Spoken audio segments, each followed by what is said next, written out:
Bonjour tout le monde. Aujourd'hui, je vais vous parler de la deuxième partie de l'exécution d'une collection, mais cette fois-ci, c'est avec le plugin Newman. Donc, dans la vidéo précédente, on a vu l'exécution et on a vu tout le détail sur l'exécution d'une collection et des dossiers, donc les requêtes qui existent dans une collection, avec, avec le runner du Postman. Et donc aujourd'hui, on va voir la partie Newman. Donc Newman, c'est quoi? Donc c'est un plugin de Postman et c'est un plugin qu'on devra l'installer séparément. Donc déjà, il y a deux façons, comme je viens de dire, d'exécuter la requête, soit via Newman ou via le collection runner. Et en fait, les trois différences sont en fait l'installation. L'installation de Newman se fait séparément. C'est pas comme le runner qui existe déjà dans Postman, donc on n'a rien à installer. Il y a aussi une autre chose, c'est que avec Newman, on va utiliser de commandes DOS, c'est avec des lignes de commande, alors que le collection runner, c'est 100% graphique. Et la troisième chose, c'est que avec Newman, on peut donc ajouter de l'intégration continue, c'est-à-dire que on peut créer donc des jobs qui tournent qui tournent par exemple de façon périodique et qui exécutent les collections. Donc ça c'est un vrai avantage d'utiliser donc Newman. Aujourd'hui, on va pas voir la partie intégration continue. Peut-être que je ferai une vidéo comment intégrer Newman avec un outil d'intégration de contenu. Bon, on peut faire via Jenkins ou d'autres, mais ça sera pour une prochaine vidéo. Aujourd'hui, juste je vais lancer sur ma machine locale une collection via l'outil Newman. Déjà, avant tout, il faut installer Newman. Donc, pour installer Newman, il y a deux choses à installer. Donc, la première chose, c'est qu'il faut installer le package Node.js. Donc, parce que ce plugin-là est développé, donc c'est un plugin Postman à la base de JS. Donc, il faut installer Node.js sur nos machines. Et pour installer Node.js, c'est juste, il faut aller sur le site Node.js.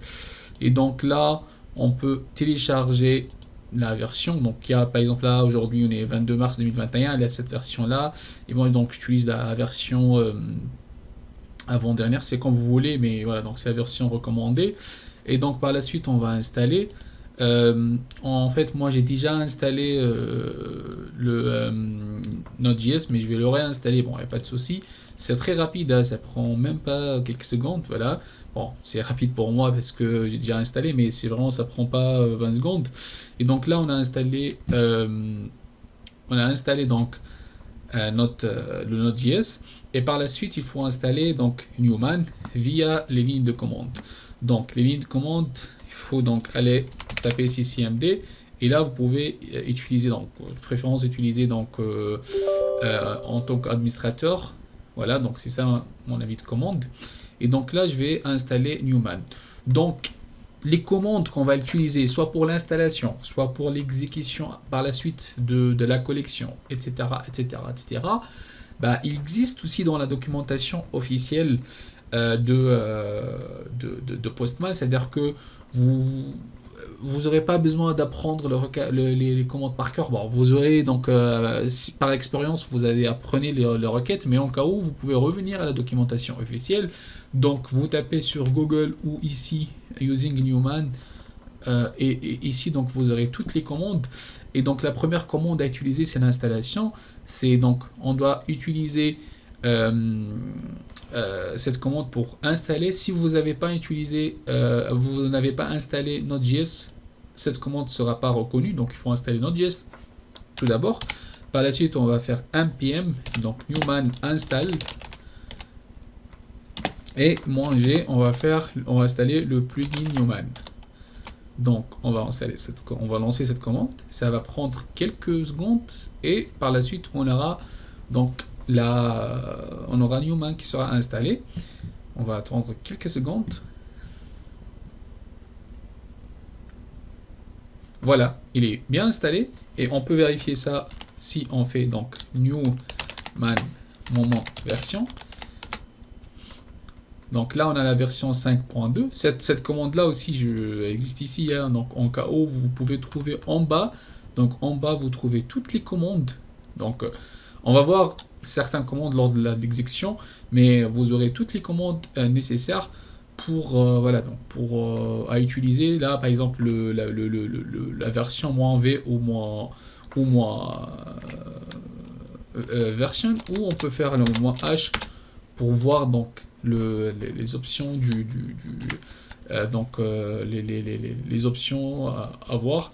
Donc "-help", bon, ça dépend, c'est "-h" dans Linux, et là on est en Windows, donc on fait comme ça.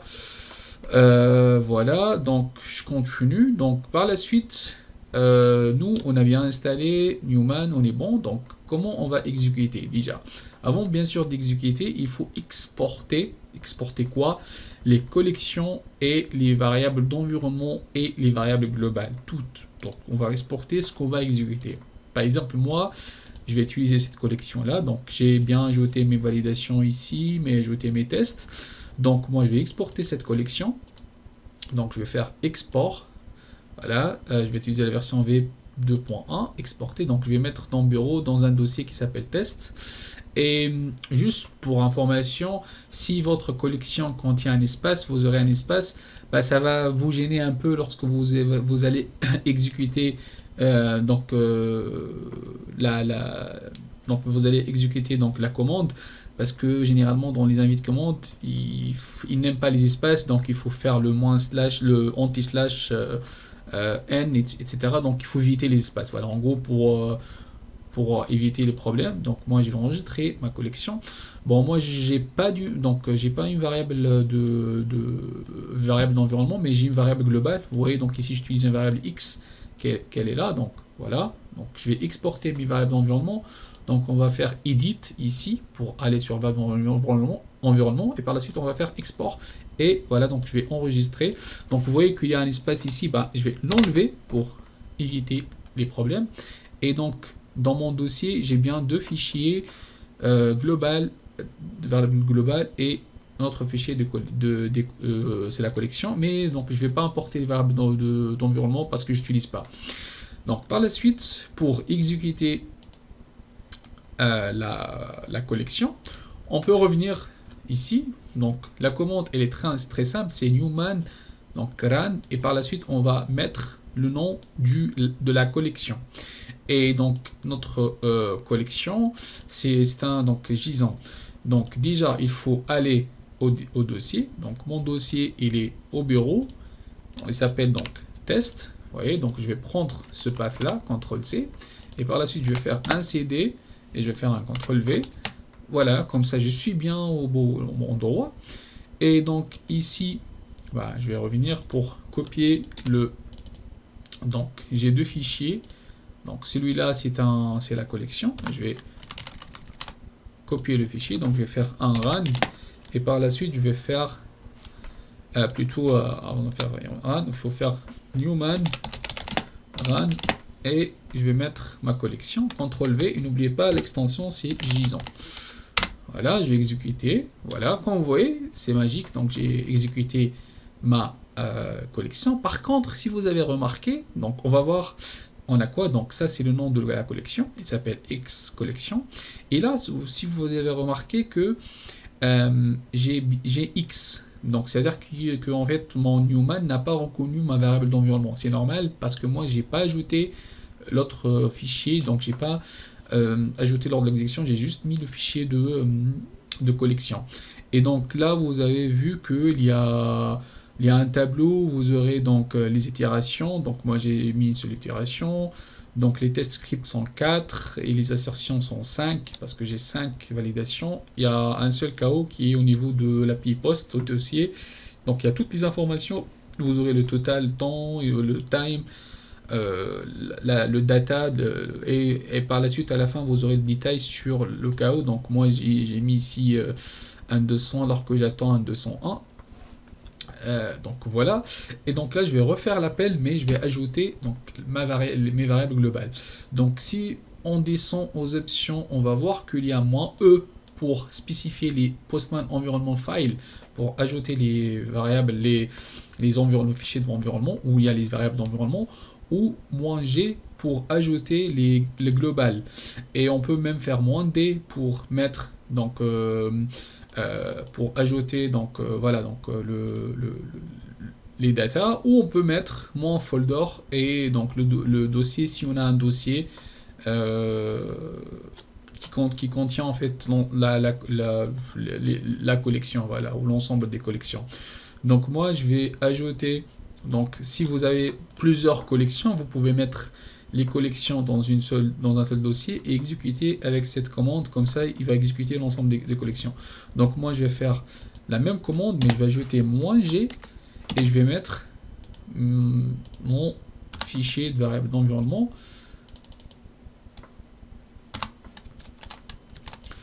Déjà, je vais voir, je vais l'ouvrir avec, voilà, donc ça c'est mon variable global.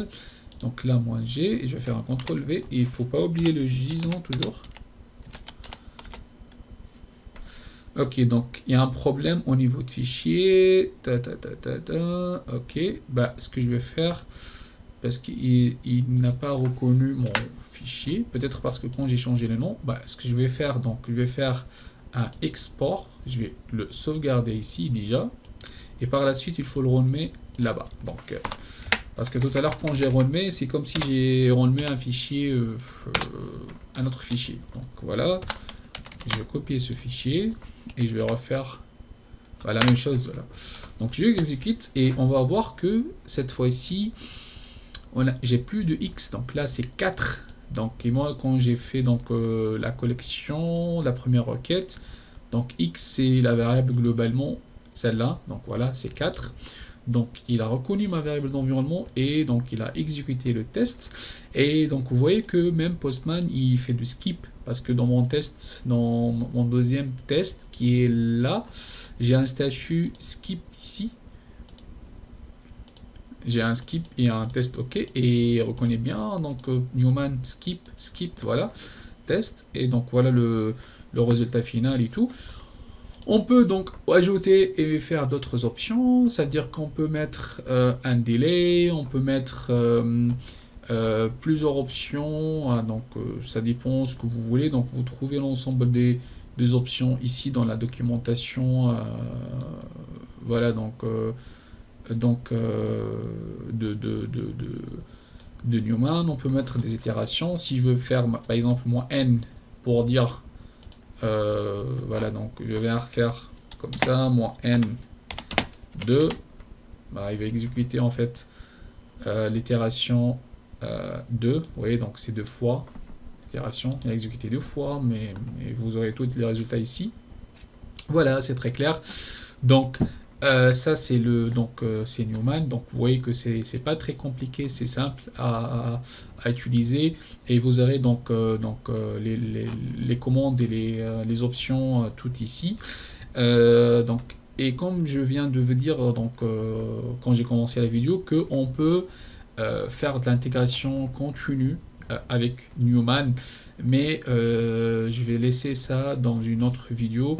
Je vais peut-être vous montrer comment donc utiliser peut-être Newman avec Jenkins ou avec Docker, bon ça dépend, voilà, mais on peut donc utiliser Newman pour l'intégration continue et ça sera top. Comme ça vous aurez, imaginons que vous aurez donc imaginé que vous avez des jobs qui tournent donc chaque nuit pour des tests de non-régression sur vos projets, et le demain vous aurez un rapport, voilà, donc à l'aide de ce plugin Newman, ça sera vraiment top et parfait.